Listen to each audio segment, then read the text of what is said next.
Me alegro muchísimo de estar con la Iglesia del Señor, de conocerles, de compartir un culto, de poder adorar al Señor juntos y poder ser parte de este proyecto tan bonito que el Señor ha puesto en el corazón de su siervo.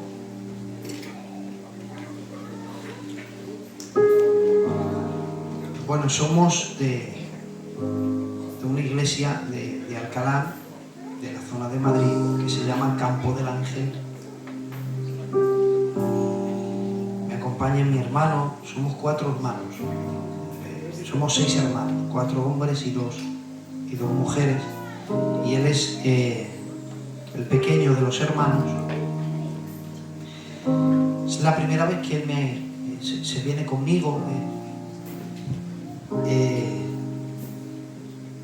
y todo lo relacionado, y ahora lo van a entender, al proyecto que ustedes tienen. Él es la primera vez que viene conmigo a visitar. De mis hermanos, el que pensaba que no se convertiría era él.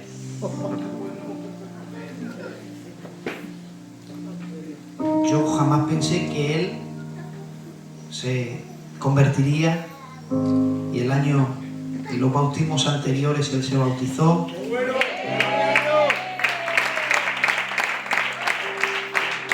Tenerle en la iglesia a él, a mi cuñada, sirviendo en lo que pueden en el bar, para mí ha sido un regalo. Decía el apóstol Pablo: desearía ser anatema, maldito, ¿no? Decía el apóstol Pablo, por amor a los míos, a mis hermanos en la carne, si con ellos se salvasen.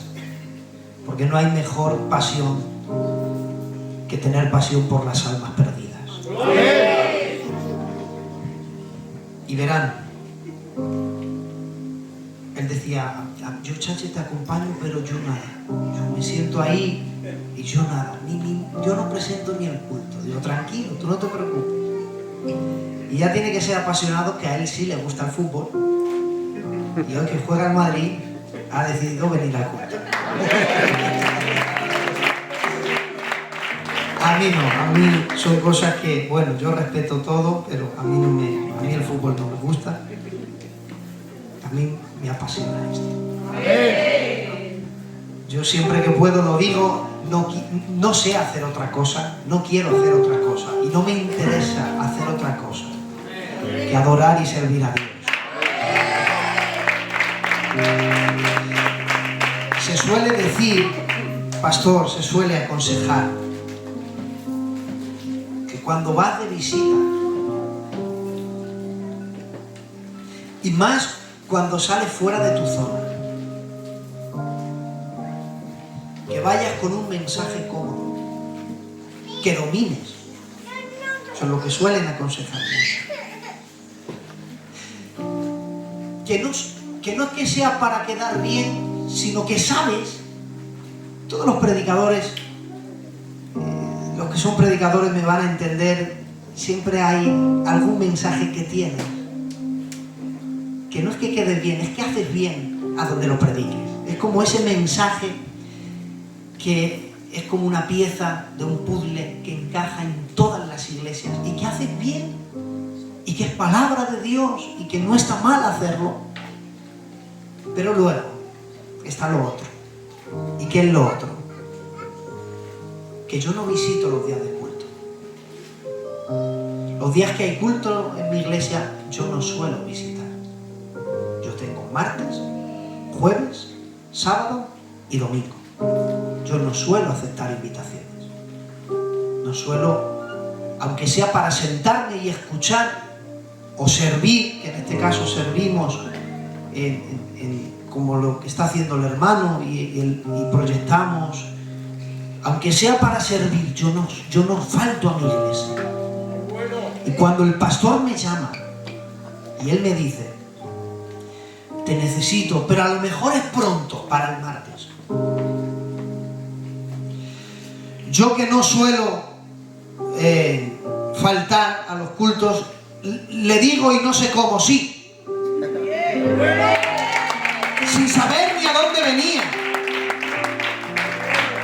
sin saber tampoco para qué. Normalmente a mí me llaman para hablar algún tema en concreto. Oye, Sugerio, tráenos un estudio de escatología, me suelen llamar mucho, vale. Por lo menos ahí en mi zona ellos saben que es una materia de la teología que me apasiona, pero yo no sabía ni a dónde ni para qué. Yo sabía que iba a predicar, nada más. Dios me ha llamado para eso, no tengo ni que orar, pues Dios me ha llamado a eso. Y Él me dice acerca de una campaña para evangelizar. Y lo que yo no sabía es que yo voy a iniciar esta semana. ¡Qué bueno! Ahora, a mí sobre mí recae un compromiso muy serio, porque claro, yo no conozco a nadie. Yo no sé cuántos de aquí han venido por primera vez, o quizás no hay nadie que haya venido por primera vez. Entonces se me ha ofrecido la genial idea de presentar la salvación y alimentar a la iglesia a la vez. Y claro, todo esto sin yo, a nivel mío, sin preparación, pero, y ahí está el pero que cambia todo, pero el que te llama califica tu llamado. Y el que te envía no te envía sin recursos jamás. Y ayer mismo, que tuve en casa a mi hija, la mayor, y tuve a mi nieta, porque tengo una nieta. Cuando llega mi nieta a mi casa, mi mundo se paraliza, solo para ella. Y llega mi padre, subí a ver a mi hija y a mi nieta, y como siempre hablamos del Señor, y él me dice, llevo unos días que el Señor me está hablando, él no es ministerio, pero es un apasionado por las Escrituras, y me dice, ¿te has dado cuenta, hijo, que todos nos movemos por deseos e intereses? Ah, pues mira, papá, pues sí, tal. Me pasa a mí lo que le pasaba a María con Jesús, cuando dice la Biblia que Jesús la hablaba y dice, y todo esto lo guardaba en su corazón y meditaba en ello. Entonces él me suelta esa semilla y yo le digo, ay, es verdad, papá, y tal. Y de pronto algo en mí empieza a despertarse. Y cuando se marcha la niña a la casa, se marcha mi nieta, yo me encierro en la habitación, cojo mi Biblia y me olvido hasta de cenar. Y entonces Dios me da una palabra. Amén. Y camino, le digo a mi hermano, Dios habló, ayer me habló, y estoy deseando predicarlo en la iglesia. En mi iglesia, escuchen, en mi iglesia. Y cuando empieza el culto, ¿cómo habla Dios? Tiene que hablar el Señor, es una experiencia que se vive. Hay algo en mí que me dice, el mensaje de ayer tienes que predicarlo hoy. Amén. Sé que Dios te va a hablar en esta tarde.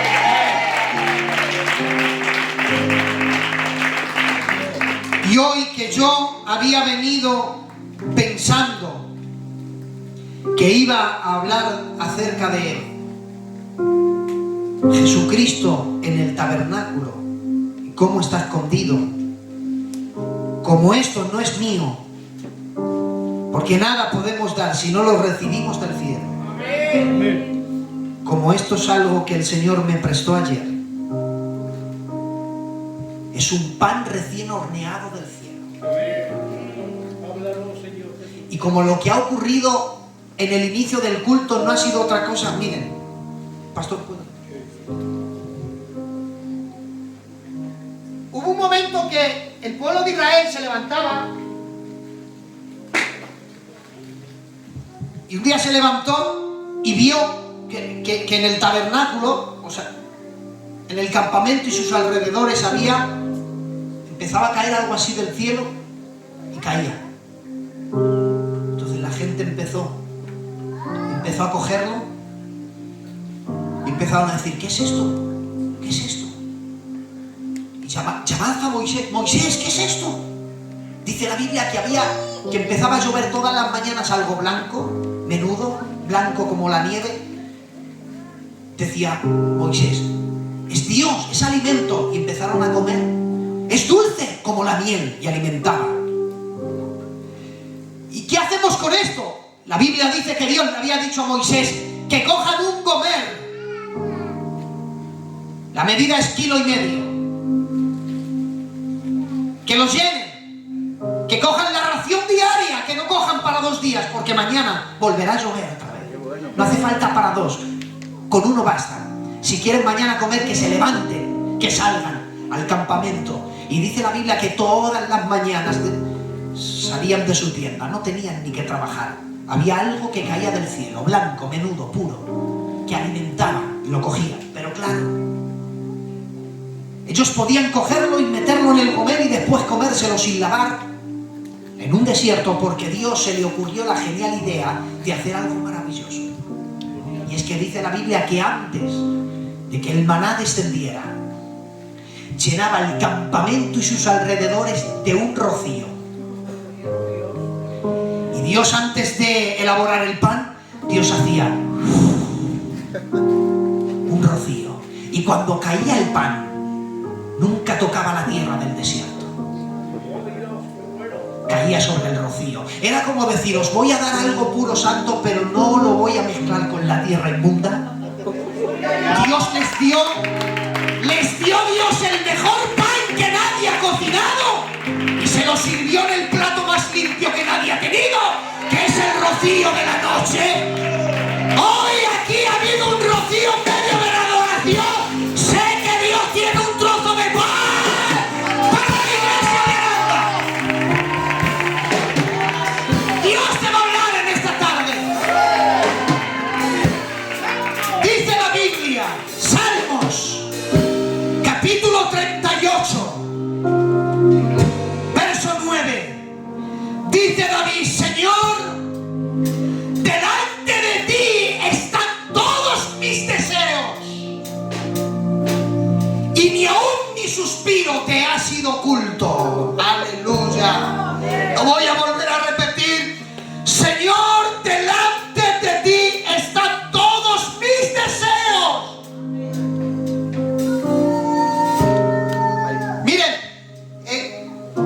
Cuando ha venido el pastor y ha dicho: vamos a tomar un cafecito, me he montado, he dicho: qué coche más bonito, más maravilloso. Me ha dicho: no, que no es mío, que me lo han prestado. Hay que pedir que no sea tuyo. ¡Qué alegría!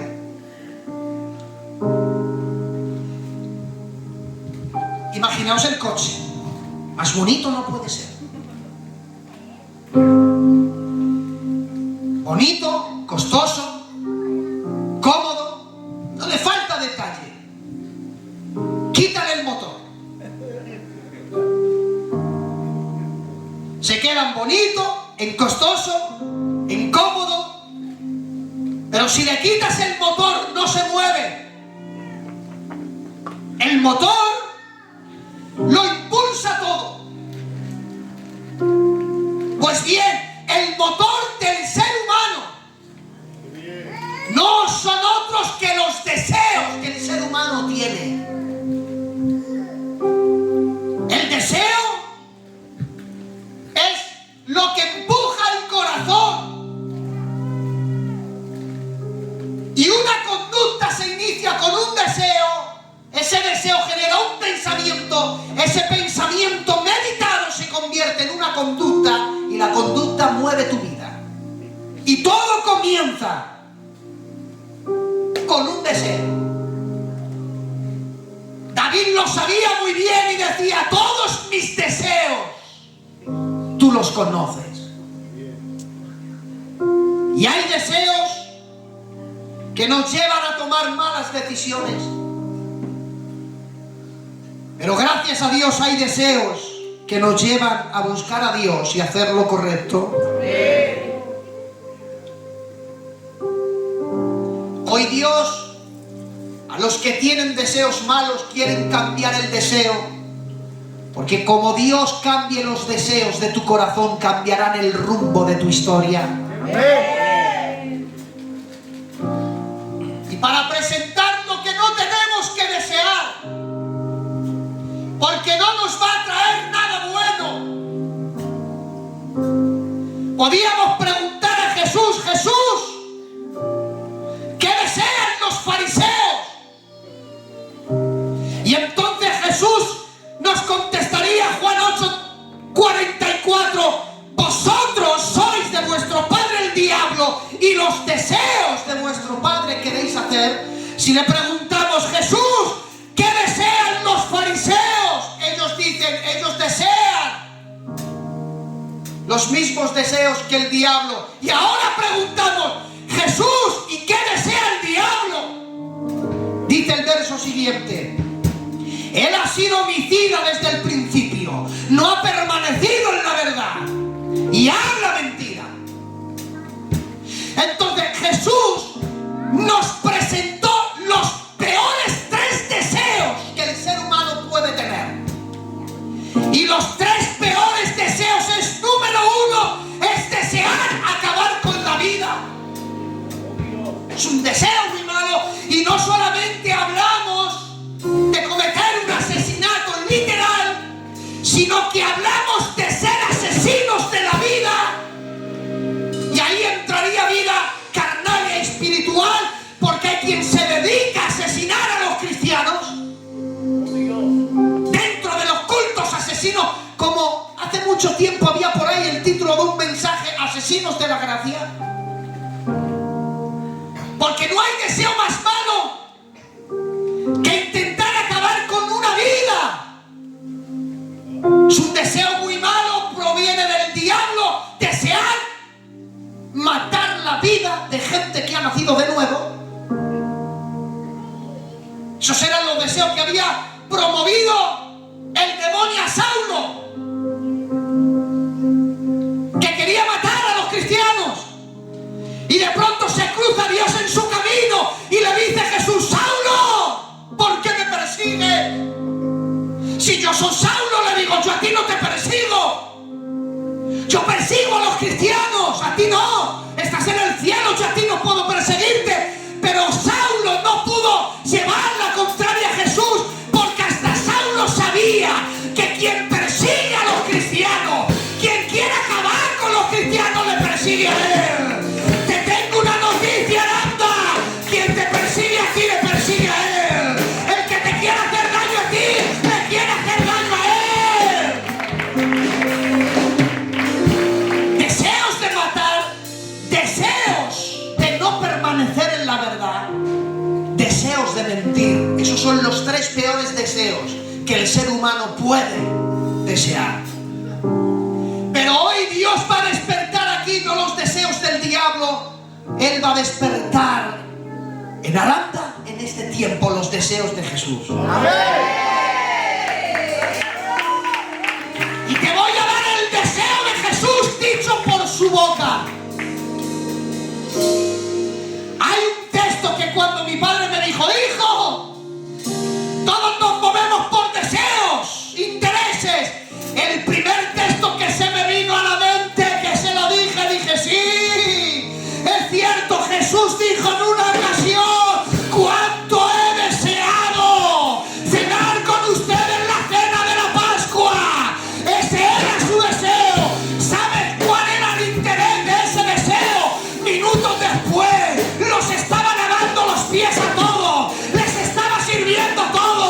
El deseo de Jesús no es otra cosa que servir, que amar, que cuidar. Ese es el deseo de él. Recuerda, los deseos mueven su vida. Tiene que ser muy cuidadoso con lo que deseas. Y para esto voy a ilustrar. ¿Hasta aquí me están entendiendo? En Génesis capítulo 3. Pero la serpiente era astuta más que todos los animales del campo que Jehová Dios había hecho. La la cual dijo a la mujer: con que Dios os ha dicho que no comáis del árbol del huerto. Y la mujer respondió a la serpiente: del fruto de los árboles del huerto podemos comer, pero del fruto del árbol que está en medio del huerto no comeréis de él ni lo tocaréis, para que no muráis, dijo Dios.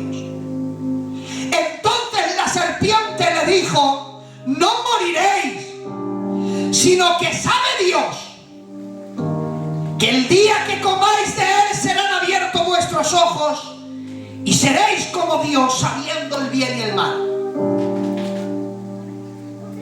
Y ahí está Satanás atacando los sentidos. Por eso la Biblia dice el apóstol Pablo: así como la serpiente extravió vuestros sentidos. Hablaba de que lo que intentó para extraviar a Eva fue por sus sentidos. Y vio, y se acercó, y tocó, y comió, y gustó. Atacó sus sentidos. Y empezando desde el oído, que fue al poner oído a la serpiente, atacó sus sentidos. Y poco a poco le empezó a extraviar. Le hace esta presentación: Satanás es muy astuto, Jehová Dios lo reprenda. ¡Amén! Seréis como Dios. La palabra como es semejante. Fíjate, el diablo: si comes del árbol serás como él. Diablo. Si ya en Génesis 1:26, aleluya, te voy a decir por qué te odia el diablo. Vamos, ¿alguien de aquí se habla con el diablo? ¿Alguien de aquí la ha invitado a su casa a cenar? ¿Alguien de aquí tiene un negocio con él? ¿Alguien de aquí se habla con él? La razón es: ¿por qué nos odia el diablo? ¿Por qué nos odia si no le hemos hecho nada? No hemos hablado con él, no tenemos negocios con él. ¿Por qué nos odia tanto? ¿Por qué quiere destruir su juventud? ¿Por qué quiere romper los matrimonios? ¿Por qué quiere generar ruina? ¿Por qué quiere cerrar iglesia? ¿Pero qué le hemos hecho? Yo no le he tirado del cielo. ¿Alguien de aquí le tiró del cielo? ¿Por qué nos odia tanto? Él no vive, no duerme, no descansa. Él desea matar, robar y destruir. ¿Pero qué le hemos hecho? ¿Qué empuja el diablo? ¿Por qué genera tanto odio hacia nosotros? ¿Por qué odia al ser humano? Porque la Biblia dice que él era acabado en hermosura. Dice: de toda piedra preciosa era tu vestidura, de toda. Entre las piedras de Dios te paseabas, perfecto eras en todos tus caminos, hasta el día que se halló en ti maldad. La maldad que se halló en Satanás fue esto: es que él dijo: subiré. Y en los lados del norte dice: estableceré mi trono. Y junto a los lados del norte me sentaré. Y dice: escuchen, y seré semejante al Altísimo. Hasta el mismo diablo sabe que como Dios nadie puede ser. Amén. El diablo no quería ser Dios, porque aunque quisiera serlo, él sabía que era imposible ser como él. Por eso él no dijo que quiero ser Dios. No. Dijo: a ver, vamos a ver la cúspide, hasta donde el hombre puede llegar, a lo máximo. Dice: ya está, ser semejante. Más para allá no puede. Y él apuesta todo lo deja todo por una cosa: ser semejante al Altísimo. La Biblia dice que por siempre dejó de ser. La Biblia dice que fue arrojado desde las alturas. Es que Satanás no sabía algo: que la semejanza no se gana, la semejanza no se compra, la semejanza no se merece. Por eso el diablo no se lo puede creer. Cuando Dios empieza la creación, y hay un momento en la creación en que Dios por primera vez desciende a la tierra que él ha creado, coge con sus manos polvo de la tierra, empieza a moldear, sopla sobre él, y dice la Biblia: y dijo Dios: hagamos al hombre a nuestra imagen, conforme nuestra semejanza. Oigan, el diablo no se lo puede creer. Pero ¿quiénes son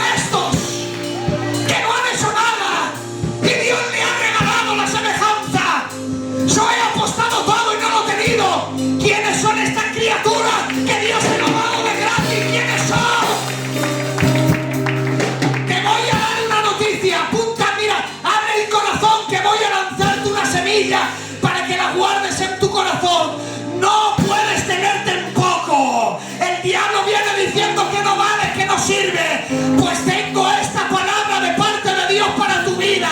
Eres el sueño que el diablo siempre quiso ser. ¿Sabes por qué te odia el diablo? Porque el diablo te tiene envidia. Daría todo lo que tiene por estar aquí y llamarle padre.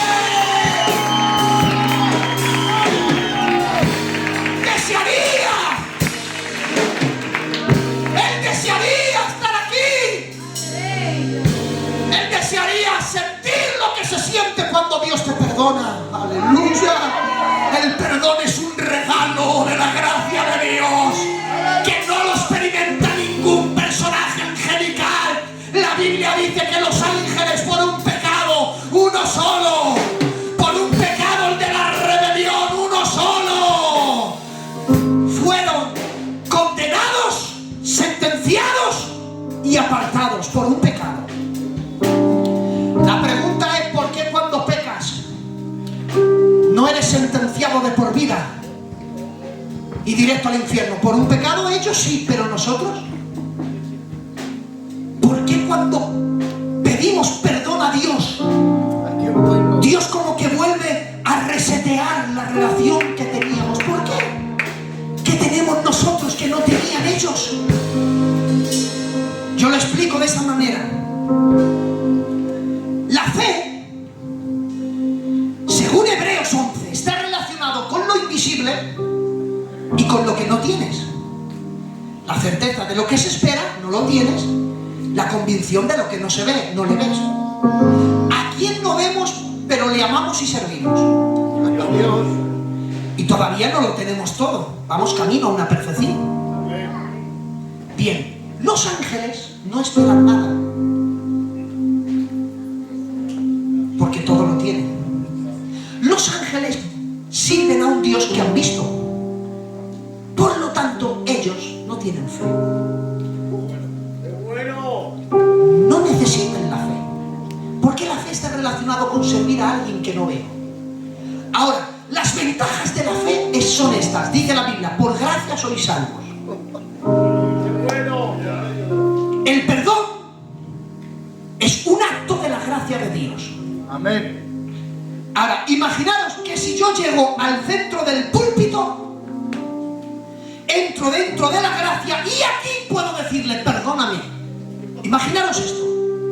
Pero para llegar aquí, yo primero tengo que conducirme y hay aquí una puerta. Y esa puerta solamente se abre con una llave, y esa llave se llama fe. Amén. Si no tengo fe, o la posibilidad de tener fe, yo no abro esa puerta. Por eso la Biblia dice: por gracia sois salvos, pero hay un medio, dice: por medio de la fe. Amén. Es decir, que si no hay fe, no hay gracia. Y si no hay gracia, yo no puedo pedir perdón. Y si yo no pido perdón, no puedo ser perdonado. Por lo tanto, el diablo no sabe lo que se siente cuando has pecado y vas a tu habitación o vienes a la iglesia, y aunque verdaderamente has hecho algo que te duele, que te avergüenza, que te sientes mal, le has dicho: Padre, perdóname. En el momento en que le has pedido perdón, los brazos del amor de Dios te han cubierto. Eres el sueño que el diablo quiso ser. Por eso cuando el diablo te diga que no vales, que no sirves, dile: ¿y por qué te querías parecer a mí? Aleluya. Jehová Dios le reprenda en esta noche.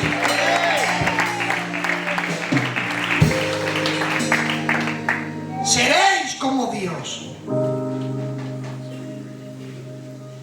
Y dice el verso 6: y vio la mujer que el árbol era bueno para comer y agradable a los ojos, y árbol codiciable.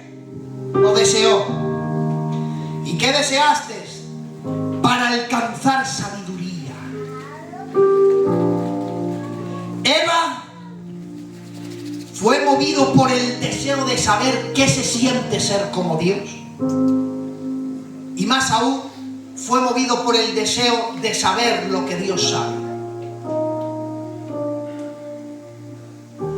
¿Sabes cuáles fueron las consecuencias? Que cuando dio de comer a su marido y sus ojos fueron abiertos, se miraron y vieron que estaban desnudos. Y la Biblia dice que salieron corriendo, cogieron hojas de higueras y se cubrieron. Y entonces oyen una voz: Adán, ¿dónde estás? Y empiezan a sentir algo que nunca habían sentido. Primero habían sentido vergüenza, ahora ya estaban sintiendo miedo. Oí tu voz en el huerto, tuve miedo y me escondí. Tercer paso, lo alejaron, se escondieron de él. Vergüenza, miedo, alejamiento. Pero hay una palabra, más que una palabra, hay una pregunta que jamás ha encerrado tanto amor. En el momento en que el hombre ha fracasado, si yo fuera Dios, le dijo: ¿pero qué has hecho? Y me levanto contra él con un juicio. Pero si lo tenías todo, no tenías necesidad de hacerle caso a él. Si yo soy Dios, me levanto poderoso, lo humillo porque se lo merece. Pero jamás he visto a alguien con tanto amor que no le humilla, no lo castiga, no le quiere destrozar. Y le pregunta: Adán, ¿dónde estás? ¿Dónde estás? No es una pregunta que busca información. No significa que Dios no sabía en qué parte del huerto Adán estaba escondido. La pregunta en el hebreo no implica búsqueda de información. La pregunta en el hebreo de Adán, ¿dónde estás? Busca comunión. ¿Dónde estás? El que cada tarde caminaba conmigo. Adán, ¿dónde estás? No es reprocharle, no es humillarle. Es que ahora le echa de menos. Le quería hacer entender: te echo de menos. ¿En dónde estás? Te estoy diciendo, rectifica. Has perdido lo más valioso. Lo más valioso que tienes se llama la presencia de Dios.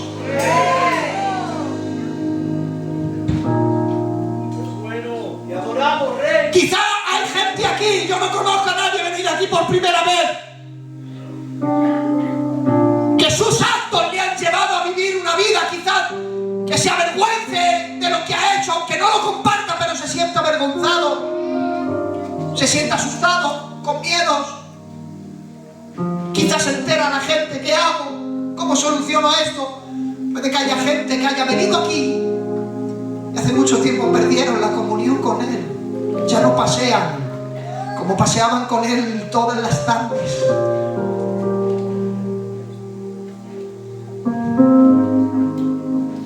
Gloria a Dios. El primer deseo de Dios no fue reprocharle ni humillarle, fue encontrarle. Dios ha venido esta tarde a encontrarte. Tengo una palabra para alguien. Dios ha venido esta tarde a encontrarte. ¿Te imaginas al creador del universo buscando entre los árboles del huerto alguien que está cubierto con hojas de higuera? Pero lo más glorioso de este asunto es que no te puedes esconder del único que puede encontrarte. Hay aquí gente perdida, no te puedes ocultar. Dios ha venido a encontrarte.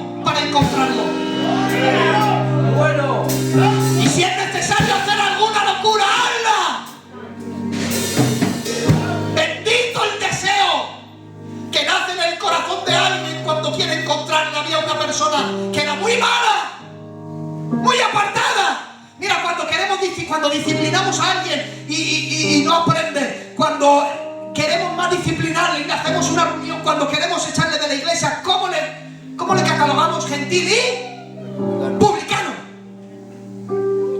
La Biblia dice que Zaqueo era jefe de los publicanos. Mediten. ¿Saben ustedes que cuando querían humillar a alguien le llamaban publicano? Hasta que vino Jesús y cambió el rumbo de la historia de las palabras. Amén. Mira, si quieres ofender a alguien en el culto, si a una persona, imagínate que vienes al culto y le dices a un hermano, eres un fariseo, ¿qué va a pasar? ¿A que sí? No saben la reacción que puede tener. Porque hoy día un insulto es llamarle a alguien fariseo. Es sinónimo de insulto, de humillación. Eres un fariseo. Y ahí entra todo lo malo. Pero si entras al culto y le dices, eres un samaritano, como el buen samaritano, ¿qué le dices? Todo lo bueno. Traslada eso al siglo I. Si querías humillar a alguien le llamabas samaritano, porque los samaritanos y los judíos no se tratan entre sí. Los samaritanos merecen la muerte según los judíos. Si querías humillar a alguien, insultar a alguien, le llamabas samaritano. Si querías decir a alguien qué grande eres y qué bien y qué cristiano y todo lo mejor, le decías, eres un fariseo, eres un apartado, eres alguien que tiene las filacterias, que vas perfecto vestido, que oras, que diezmas. Cuando querías hablar a alguien bien le decías fariseo, cuando querías humillarle le decías samaritano. Llega Jesús cambiando el curso de la historia y solamente Él cambia el curso de las palabras. Y si quieres humillar a alguien le llamas fariseo, si quieres hacer bien a alguien le llamas samaritano, porque cuando Jesús se mete en tu historia cambia el curso de las cosas. Hoy Dios quiere cambiar el curso de tu historia, ¡anda! Dios quiere cambiarlo todo. Y el jefe de los publicanos deseaba ver a Jesús. ¡Quiero verlo! Pero de pronto la Biblia dice que era pequeño de estatura y había mucha multitud. No puedo verlo, no puedo. Claro, quería conocerle, deseaba, pero había una multitud que eso lo impedía. A veces hay gente que dice, yo no voy al culto, ¿para qué? ¿Para qué? Mira la multitud del culto no me deja ver a Jesús, porque cuando yo voy al culto veo uno que se comporta peor que yo. Para ser como ese no voy al culto. A veces ponemos excusas en la multitud, pero alguien tiene que hacer aquí alguna locura, porque Zaqueo tenía excusa, pero el deseo de conocerle era mayor que sus excusas.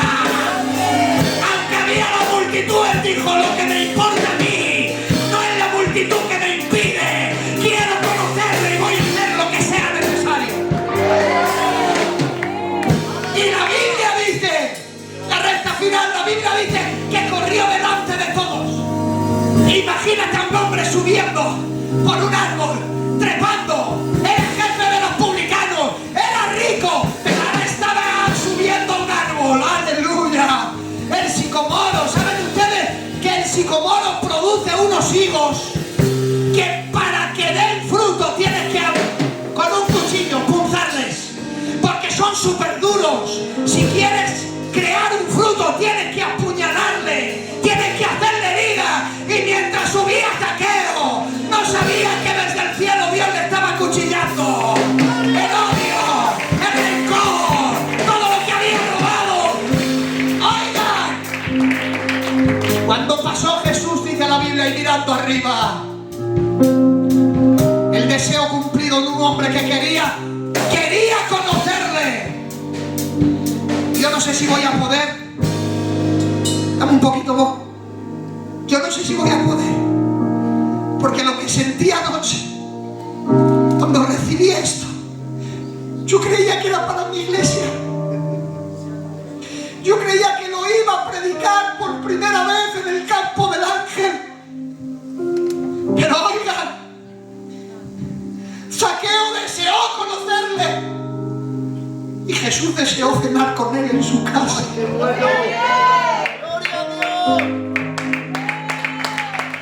Pero ahora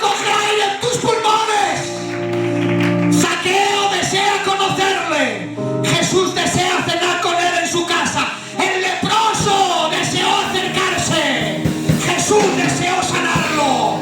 Juan el Bautista deseó servirle. Jesús deseó que fuera bautizado por él. Nicodemo deseó hablar con Jesús. Jesús deseó que Nicodemo naciera de nuevo. La multitud deseó seguir a Jesús y Jesús deseó darles de comer. La mujer cananea deseó que sanase a su hija y Jesús deseó que su deseo fuera cumplido conforme su fe. Escuche, Judas deseó venderlo, pero Jesús deseó lavarle los pies y atenderle. Pedro deseó abandonarlo todo, pero Jesús deseó restaurarle con un desayuno una mañana, diciendo: Pedro, me amas. Desearon captarle, desearon golpearle, desearon humillarle, desearon desnudarle, desearon azotarle, pastor, desearon crucificarle, pero Jesús deseó perdonarles porque no sabían lo que hacían. Hay un deseo que está por encima de todos los deseos y es el deseo del perdón de Dios en tu vida.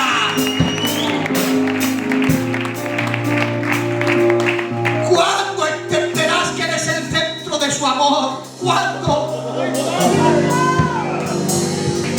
¿Cuándo entenderás que Dios ha creado el cielo para su disfrute y no para el suyo?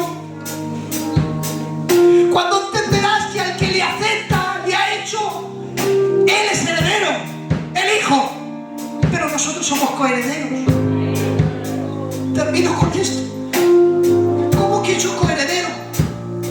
Mire, imagínese que usted está en el pueblo y de pronto vienen unos ladrones, unos cuantos, le golpean, le roban, le tiran. 40 años, mi edad. Y viene la policía. ¿Qué está obligado a hacer la policía? Atenderme. Están para proteger al débil y para captar a los ladrones. Y ellos hacen su deber. Es la autoridad que gobierna, por lo tanto, yo te cuido a ti y al malo le detengo. Una pregunta. ¿El policía está obligado a adoptarme a mí? Más aún, el policía está obligado porque me ha salvado a mí, llevarme a su casa a mí con 40 años sin saber mi pasado y decirme: la herencia de mis hijos la comparto contigo. Pues es lo que Dios ha hecho con cada uno de nosotros. Dios no estaba obligado a salvarte. Escuchen, hay por ahí una doctrina muy rara, que como Dios creó a Adán y se equivocó, tuvo que rectificar y él tuvo que morir, porque claro, como al principio hizo las cosas mal, Dios nunca jamás se equivocó. Por lo tanto, no estaba obligado a morir. Por lo tanto, no estaba obligado a salvarte. No estaba obligado a salvarte. Mucho menos a aceptarte como hijo, mucho menos a olvidar tu pasado y mucho menos a repartir con usted lo que le ha dado a su hijo unigénito. Él no estaba obligado, pero la Biblia dice que todos los que le hemos aceptado hemos pasado a ser hechos hijos de Dios, y la Biblia dice: sí, hijo, también coherederos con él. Eres el centro del amor de Dios.